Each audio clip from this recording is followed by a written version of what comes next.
faster. That was a brilliantly timed race by Jean-Christophe Perron. He could see himself, Phil, at the end of the day, just pop right into the top 10 with that ride. Now it's reversed. It's it's just locked in at the moment. As you can see, Cadel Evans is using a massive gear on the slopes of this climb. He really wants to try and open the gap between himself and Andy Schleck before this race goes down to the Champs-Élysées. A single second is separating these two men. Cadel Evans can almost feel that yellow jersey being pulled over his shoulders. He will know these times because he will be told, and so too will Andy Schleck, and all they can do is try to the limit. 2 seconds now. We're looking on the left at Cadel Evans, trying to become the first Australian to win the Tour de France. The right, the other man, they've both done it, have finished second twice in the Tour de France. One will be 3 times second, one will say he's won it for the first time. It's 2 seconds, the separation. It's an awful situation, Phil, for both of these riders to be in. You know, Cadel Evans has dreamed about winning the Tour de France for many, many years. He's got very close on a couple of occasions, and on certain occasions when we thought he was going to win, he's been dogged by injury and illness. But this time, everything has gone right. His season has been perfect. He came out very early on and won Tirreno Adriatico. Then he came back and won the Tour of Romandy. He was second in the Criterium de Dauphiné. Every rendezvous he's presented himself for, present and correct. They are equal on time. Cadel Evans and Andy Schleck. Well, they're turning it over now. They're giving it to the 1 second advantage to Cadel Evans over Andy Schleck. Now, this is going to be a huge battle all the way down on the run-in towards the finish. Evans will know that. The team manager will be screaming in his ear this afternoon to tell him, come on, Cadel, this is the time when you can put that yellow jersey on your shoulder, become the first Australian ever to have won this grand event. It is moving rapidly ahead of Andy Schleck now. Now he's pushed it out. It's only computer. The next time check will confirm. But Cadel Evans now leads the Tour de France by 4 seconds. Well, it's all about how to finish it off. Cadel Evans, though, Phil, looks extremely powerful. He looks about as powerful as he's always looked throughout this Tour de France. When somebody's had to assume the mantle of control of the race, if his team has not been able to do it, he's done it on his own. And that's what he's doing here. He's riding on his own against the elements, against the clock, and against Andy Schleck. And Cadel Evans, throughout his 3 weeks, has been such a determined competitor. He's had to do it all himself when the chips have been on the table. Yesterday, he had to remount his bike, chase, bridge, and then stay with the Schlecks up the mountain. At other times, he had to close on the Galibier. Nobody would help him. He's always never said, though, I've lost my Tour de France. He's always talked positively. And now you can see why. He only had to control the Schlecks in the hills because now he is in his own hunting ground, the time trial. Well, he's up around about 0.7 seconds ahead of Andy Schleck as he comes to the rather precarious part of the course. What he has to be careful now, Phil, is he doesn't ride too close to the sides of the road, because on this little bit of a country road there, you'll find at the side of the road lots of little bits of gravel, and that could provoke a flat tyre, and you certainly don't want that in this honest sporting battle between these two champions. Well, Contador is still the last check, and he's gone through with the third best time at 27.5. Damiano Cunego looks to be falling away there because he hasn't appeared, neither yet has Thomas Voigtler, so we're all heading up to that check, and that's going to give us new situations. At the first check, the confirmed times was Frank Schleck was through 34. Crosses the line. So as Tommy Danielson winds down, we're waiting now for Cadel Evans at point number 2, and as he heads up to it now, this will set the trend for the others to follow, the others being Frank and Andy Schleck. Evans, look at his face here, he's charging around this thing, he's making the course as short as possible, clipping off the corners. He is riding to win the Tour de France for Australia today. He's going to go through very, very close indeed to the time of Tony Martin. He won't be far off the best time. He slipped just a little bit. Now he's looking to better the time of Thomas de Gent. The clock will stop now, and he's only 7 seconds slower than Tony Martin. Evans goes through 40.33. Well, he'll get all of this information pumped into his helmet and into his radio to let him know that he's getting closer to the time of Tony Martin. People have always said if you want to win the Tour de France, you should try and go out and win the final time trial. Well, that may well be what this man we're looking at here is trying to do. Cadel Evans closing the gap, Phil, all the time between himself and Tony Martin. 21 seconds at the first time check, 7 seconds at the next time check, and it looks like Andy Schleck, Phil, he's just disappearing from the leaderboard. Well, Cadel Evans riding a time trial like this, he is totally inspired. He's inspired by one reason, and that is to win the Tour de France as an Australian, which nobody else has ever done before. I understand the request is already in Australia, Paul, for a national holiday if he does win the Tour de France, and I wonder, but he's not going to just win the time trial, not just going to win the yellow, he's looking to win the time trial as well. That's what he's looking for. He's looking at the time of Tony Martin. That's the advantage of starting at the back end of the afternoon. You get the references of everybody else who's been out on the course. He's talked to all of his teammates. They've all finished. They've explained the race route to him this afternoon. Now holding off Cadel Evans, who is chasing him by 3 minutes out of the start house.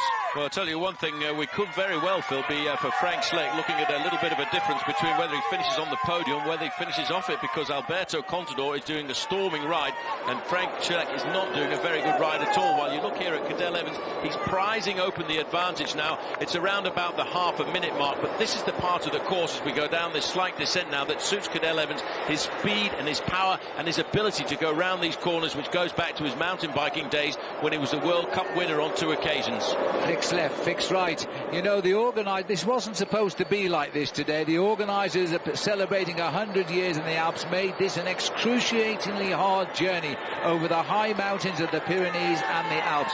Normally the last time trial is 55 kilometres. Today it's only 42. It wasn't meant to be a battle like this, and it's turned out to be one of the finest finishes since Greg LeMond turned seconds as he goes around that corner. Back to the big duel though between Cadel Evans and Andy Schleck, the last rider to start this afternoon. He had the confidence, he looked fresh at the end of the stage yesterday to the summit of the Alpe d'Huez, but he must have wondered what could he do against this man machine, because I think we're looking at man machine Cadel Evans here this afternoon. Everything has gone right for him throughout this season. None of the bad luck that he's been dogged with in the past, and everything is being put on the line here this afternoon. Is he good enough for a podium in Paris? Well, I'll tell you what, Philip, he puts 3 minutes into Frank Schleck. He will climb onto the podium in Paris at the end of today, and what a show of defiance that is after all of the bad luck that he's had in the Tour this year. Point number 2, the time check. Andy Schleck is looking now at the time of very similar to the time of Thomas Voeckler. He's gone through, he hasn't quite got through there at the moment, but he really is losing huge chunks of time. As the clock continues to count now towards the finish at this next checkpoint for Andy Schleck, this is going to be a big one for him. The gap you see of plus 148 is based on Tony Martin. We're interested on the gap on Cadel Evans. He goes through with a time of 42.15. Paul, he is 1 second slower than his brother Frank. He's 2 minutes 18 behind Cadel Evans. He just has not got over those 2 big days he put up into the Alps when he went on the attack 60 kilometres away from the Col du Galibier, and then again about 100 kilometres away from the Alpe d'Huez. I think he's paying for all of those efforts here this afternoon, but also he's up against a flying Cadel Evans. The Australian is in incredible form here this afternoon, and of course he's been in incredible form throughout the whole of this 3-week race. He's not done a thing wrong. His team have put him in the right place at the right time, and now it's all up to him. He has the responsibility of Team BMC Racing on his shoulders, and that gap is in excess now of 3/4 of a minute. Well, as Andy quite apparently is slowing down, Cadel Evans is absolutely flying around the course outside of Grenoble here. Racing to be the first Australian to win the Tour de France. He'll know in his ears that he is leading Andy Schleck at the second check by 2 minutes and 18 seconds. The big surprise is Andy is being beaten by his brother Frank by 1 second at the moment. You know, Alberto Contador is in a position here with the right result. He might even get up into second place in the Tour de France. Well, that's what he'll be battling for this afternoon. That's why he's gone out and ridden extremely hard.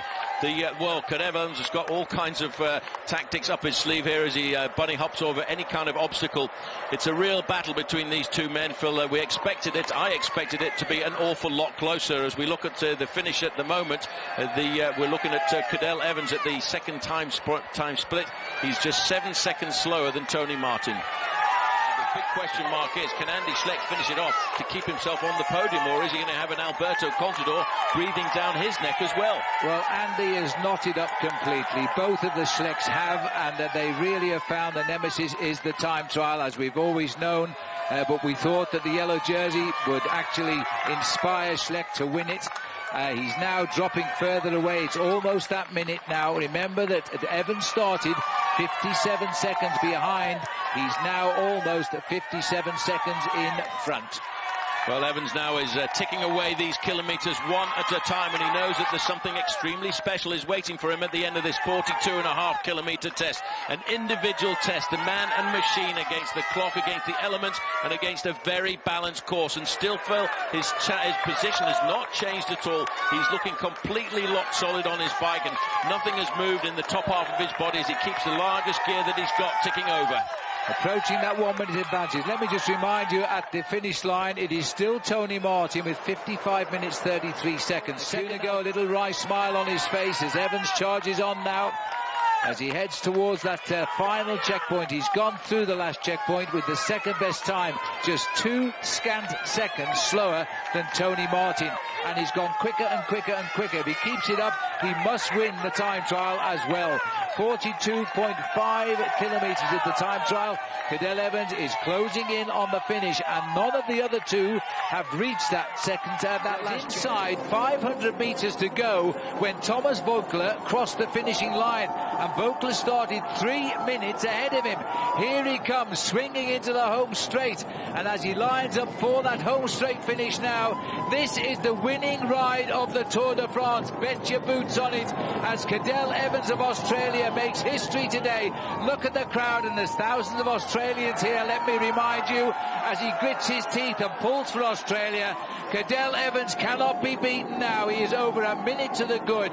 He has absolutely slaughtered his opposition in just 42.5 kilometres of racing. His time is 55.40. It's second best on the day. He shrugs his shoulder, but he's won the Tour de France. Well, that's not the important thing. Yes, he would have loved to win this final individual time trial here, Phil, but more importantly, it's the time gaps that he's put over everybody else in this bike race this afternoon, because Cadel Evans has opened up the gap in over the whole of this 42.5 kilometre course. He needs to finish inside of 59 minutes and 57 seconds to prevent Thomas Voeckler from overtaking him. That's not going to happen, because he usually would cover this last kilometre, Phil, in around about a minute and 10 seconds. Well, as he pushes on, you'll see the time of Peter Velits slip away from him here. The Maillot Jaune, which started with so much confidence today. He had hoped the magic of the yellow jersey would have brought him victory tomorrow in Paris. The magic hasn't worked on this occasion, but one of the most popular men in the world of cycling is racing home to close down this incredible stage of the Tour de France, which has seen an Australian get the final yellow jersey to ride to Paris in tomorrow. Andy Schleck comes in. His brother recorded 52 minutes and 5 seconds for the ride, and it looked, that was a little bit out. That was the wrong time. I can't even see his time now. Does it matter? 58.14 it was, and he's come in marginally quicker in 58 minutes and 11.7. That wasn't a bad prediction. I said 58.12. Absolutely brilliant, Phil. I've always thought you were the best. Anyway, that was a great ride by Andy and Frank Schleck. They're not great time trialists. We knew that was their Achilles heel, but I think reflected by a superb ride by Cadel Evans, doing probably one of the best individual time trials that we've seen him ride over the last few years. And that win in that second place in a few moments' time will be transferring him into a yellow jersey at the end of the day. 55.40 the time of Cadel Evans, 58.12 the time of Andy Schleck. This is the melee now. He has given everything possible to win the Tour de France, and he fell just that little bit short. Cadel Evans, as you said, Paul, was on the ride of his life today. From the minute he left the start house, he never looked like a man who was ever going to slow down. Absolutely brilliant ride by Cadel Evans. Yeah, I'd have to say, Phil, as we have a quick look at the results there, it's been a brilliant ride by Cadel Evans over the whole of the 3 weeks. So Tony Martin will take out the final time trial at the Tour de France in 55 minutes and 33 seconds. Cadel Evans second at just 7 seconds, but look at the gaps behind. Alberto Contador, a very good third. And as we look down on the old velodrome here, this is the winner, Tony Martin, and that gives HTC High Road another stage victory to their credit. And they have had the American team from San Luis Obispo in California, and absolutely superb. And at this point, he actually pretty much knew that he was setting the bar extremely high. So as we circle around here, there'll be a little bit of a change in the presentations tonight as we look at the overall standings. Cadel Evans leads this race now onto the Champs-Élysées tomorrow by 1 minute and 34 seconds ahead of Andy Schleck. Frank Schleck in third at 2:30. Thomas Vogler in fourth. He held on to his fourth place. Alberto Contador moved up into fifth. The Sammy Sanchez moved up into sixth. Damiano Cunego down in